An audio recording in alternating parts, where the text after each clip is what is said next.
So we're currently in South Texas on a 6,000 acre ranch. We're gonna be up here the next 4 days. There are deer all over this place. We have officially declared war on this buck. But the buck is currently winning. I think we're gonna get him within the next 24 hours. There is just nothing like the thrill of the hunt and the pursuit of an animal.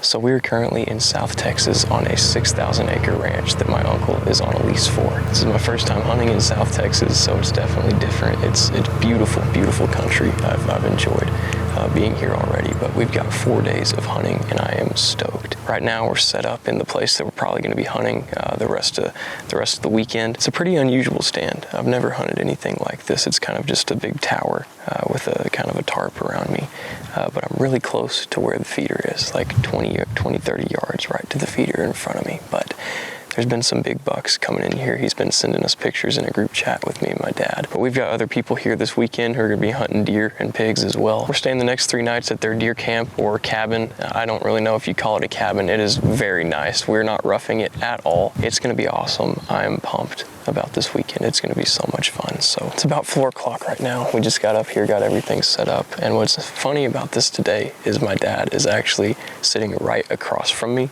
and he has another camera. So he's gonna be filming from that angle. He's in a box blind right now looking right at me, I'm pretty sure. We're gonna try to do a little in-your-face videoing with yours truly sitting right... Whoa! With yours truly sitting right here in a stand across from the big bad bow hunter. So this is going to be really cool if we can pull this off, but I'm excited. I'm hoping one of the big ones comes in tonight. If not, we've got 3 more days after this to try and get one on the ground, so I'm pumped. Let's get a buck.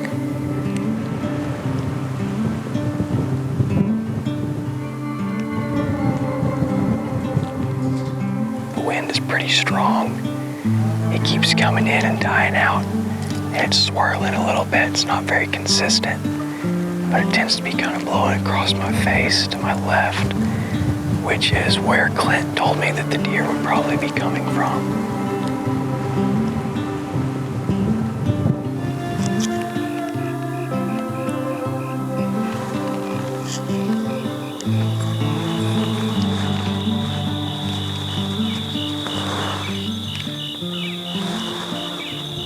We've got a buck right over here to our left, working around this tree line.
And he busted us.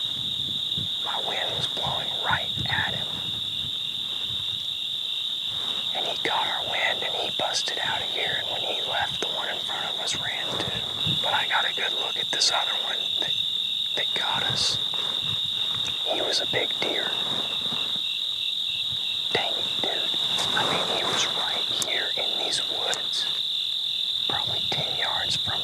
just never knew he was even there. I wasn't making sudden movements. I think our wind was blowing right in his face. Because he was hesitant to come out to begin with. The one in front of me never even gave me a shot. He was on the other side of the fence. We had him right here. I mean, wind was just unfortunate for us. I don't think he was spooked too bad. I think we'll probably be seeing him again within the next few days, but he was definitely significantly bigger than the deer he was with. We'll be back at it in the morning.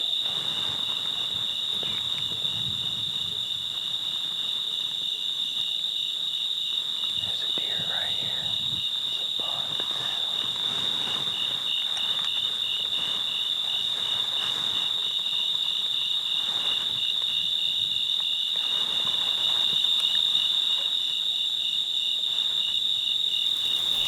We are now back at camp. Let me just kind of catch you guys up on what all just happened. So we had 2 bucks come in. You guys saw them. We had one at the feeder, one to my left. I couldn't see the one to my left, but he was bigger than the one that was at the feeder. And he got my wind and he busted out of there. Then the other deer ran off and they both left. And I thought we were kind of done because, you know, they smelled me, they left. I thought the hunt was over and we had like 5 minutes left of shooting light. Next thing you know, I look to my left and the big deer is back. And he's right there and it's already past shooting light. And so he goes and he stands broadside right at the feeder for like 5 minutes. And I just have to sit there and like, I can tell he's a big deer. I couldn't really tell.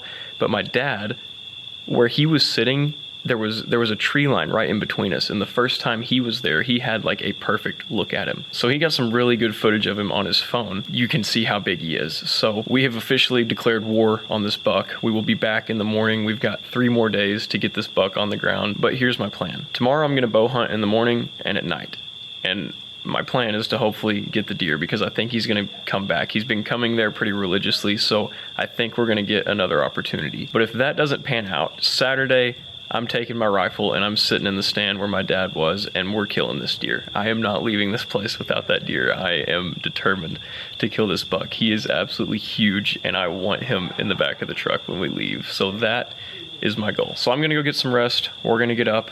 I hope that buck sleeps good tonight because it might be the last time he does. So we're gonna try and get it done in the morning.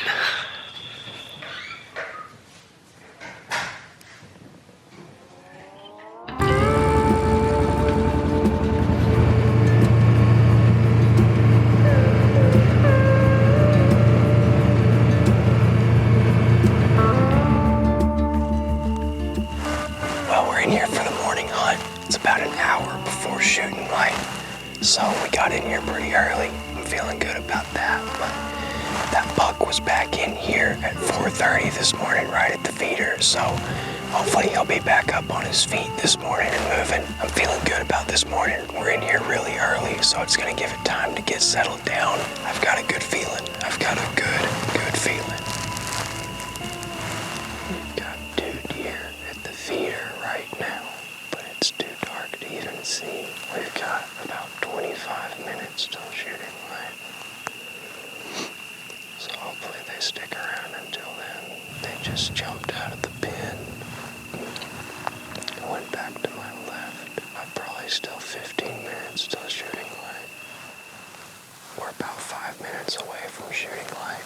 My dad said the 2 bucks that were in here were definitely the ones from last night. I never really got a good look where I could see their horns. We're not sure where they're at right now, but there's a good chance they'll be back before the morning's over, so it's already looking good.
seen a blackbuck antelope before.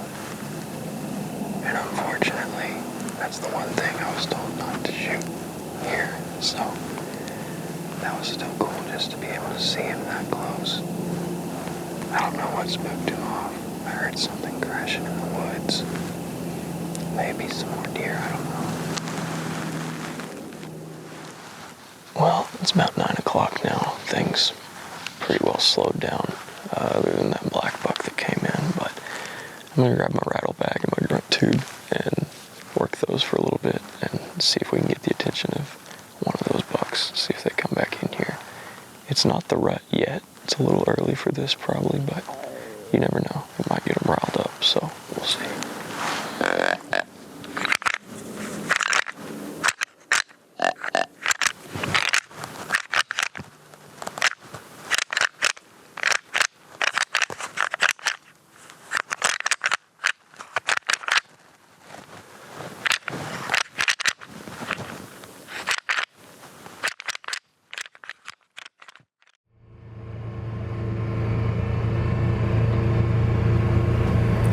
Just got settled in for the afternoon hunt of day 2. This buck has been pretty persistent about coming to this feeder every day. He was here last night. He was here at 4:30. He was here at 6:30. He came back at 7:30. He hasn't been here all day, but there's a good chance he's going to be coming back. And not to toot my own horn or anything, but I think out of the two, I'm a little smarter, so I think I might win this battle. I say that, but the buck is currently winning 2-0. Honestly, 3-0. I'd say we've had 3 encounters with him. Take what I say with a grain of salt, because right now the buck's smarter than me. But I think I may have outsmarted him tonight with this right here. We are in here with the 270. My dad has been sitting here every day, and every day he's seen him like 10 minutes before I see him because of this tree line that was blocking my sight of this whole field that I can now see. So with the way the wind has been, with that tree line that was right there blocking pretty much 70% of what I needed to be seeing, I think it's definitely smartest to be here this evening, and I don't want to miss out on the opportunity to kill this buck. So I'm going to go ahead and use the rifle, and I think we're going to get it done, if not today, tomorrow. But this is going to be a good sit. I can feel it. So stay tuned. I think tonight's going to be a good night.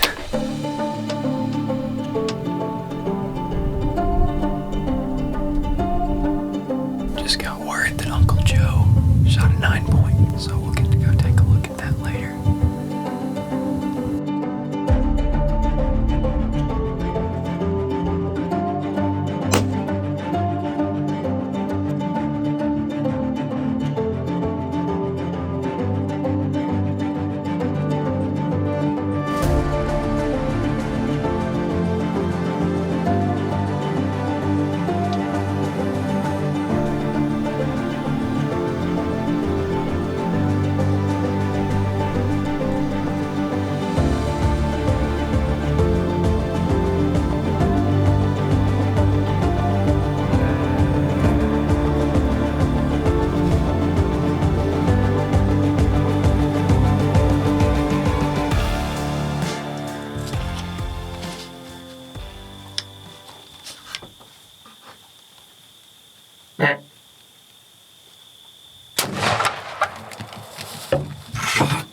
Smoked him.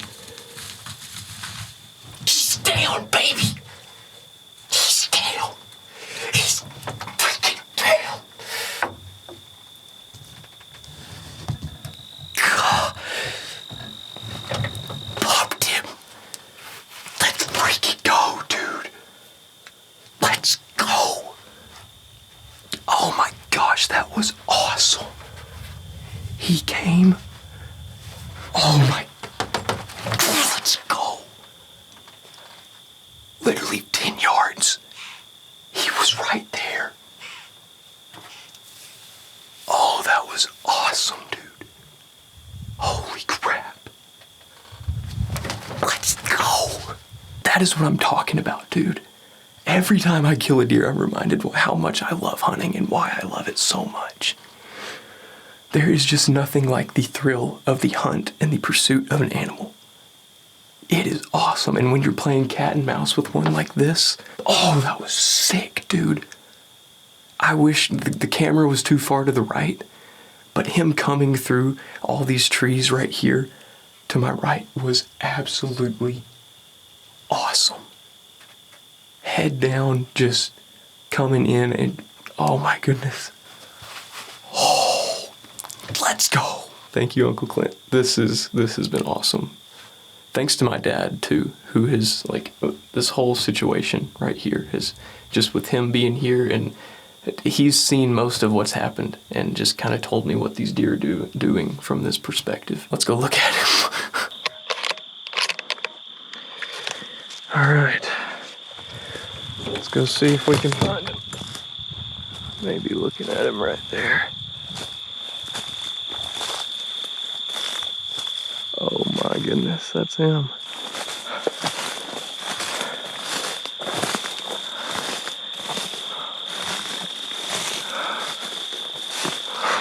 Oh my goodness. I think he's down, boys. Let's give him a look. Holy cow. Wow. What a deer. What a hunt. He's heavy, I know that much. Good night. Here he is, boys. Yes, sir. Oh. This is a pretty rewarding feeling right here, man. Had 3 missed opportunities at this buck and decided to make the change to my rifle. I think that was a good call, but we got him. This is the one we were after. Saw him the first night. This is the one I decided I wanted to take home with me, and here we are. Wow, what a hunt, dude. 15 yards right in front of me. Stopped him right in his tracks and just smoked him through the shoulder, and he didn't run 20 yards. We're gonna get him cleaned up this evening. Man, I'm out of breath. This sucker was heavy, and Uncle Joe got him a buck too, so we'll get to see that in a little bit too. So what an evening. Thank you to Uncle Clint for allowing me to come out here and shoot a nice buck like this, and thanks to my dad for helping me these past couple days and setting me up for success here. So we're gonna get him taken care of, get him back to camp, eat some dinner here in a little bit, and get a good night's rest tonight. I know that. Oh.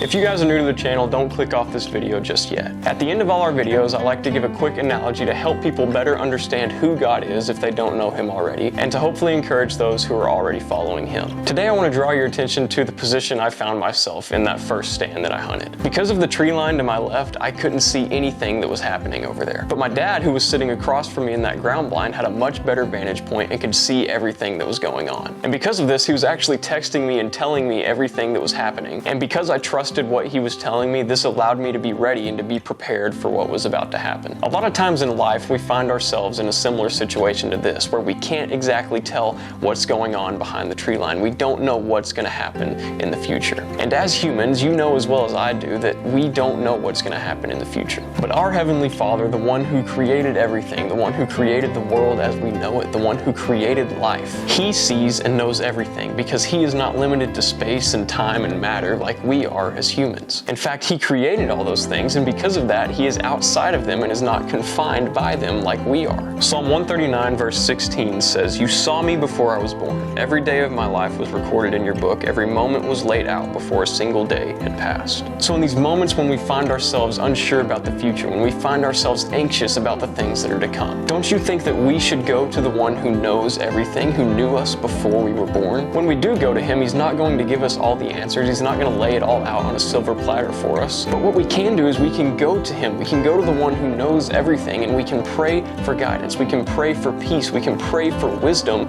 as we go throughout our current situations. We then just have to trust that He is going to lead us in the right direction. The truth is, I'm at a point in my life where I can't see on the other side of the tree line. I don't know what's going to happen next in my life. I don't know what the future holds for me. And oftentimes this leaves me very frustrated. It makes me very anxious as I don't know, and I'm very unsure about what the future holds. But it's in these moments that I really have to lean into my faith. that I really have to trust in the one who knows all things, and I have to seek him for guidance in these situations where I don't know what's going to happen. I know I myself fail at this more times than I should, but I also know that seeking God in those situations is the only way that I'm really going to find peace in these moments that are surrounded by worry and anxiousness. I want to leave you guys today with a couple verses in Philippians chapter 4.